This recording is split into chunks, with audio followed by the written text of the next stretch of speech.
And we give thanks to everyone who's doing their part to make the United States a better, more compassionate nation, who spend their Thanksgiving volunteering at a soup kitchen or joining a service project or bringing food and cheer to a lonely neighbor.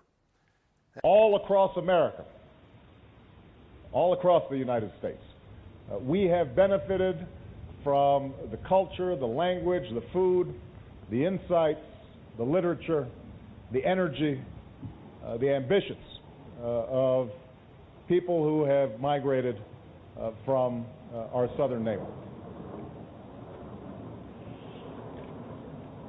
That the Republic of Korea welcomes that kind of neighbor. And if you haven't lost a job, chances are you know somebody who has. A family member, a neighbor, a friend, a co-worker.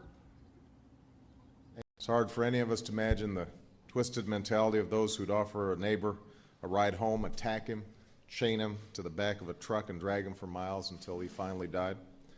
Sometimes it's hard to be a good neighbor or a good citizen, to give up time in service of others, to give something of ourselves to a cause that's greater than ourselves, as Michelle and I are urging folks to do tomorrow, to honor and celebrate Dr. King.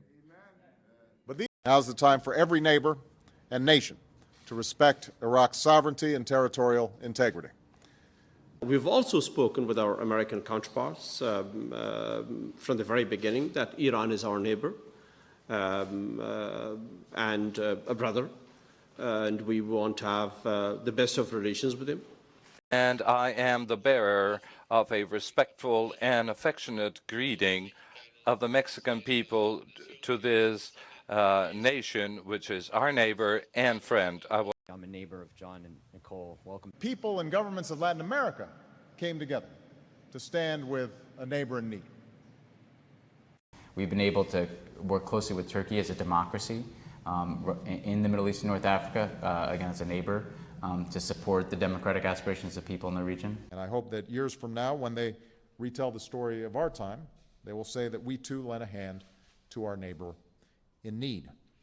And I very much appreciate the Prime Minister's insights, obviously as a neighbor of Iraq and as someone who's interested in seeing this issue resolved in a peaceful fashion. You know, for Canada, and this is something that I think transcends governments in Canada or administrations here in the United States. For Canada, the United States is and always will be our closest neighbor, our greatest ally, and our best friend. You will never be at peace if your neighbor feels threatened.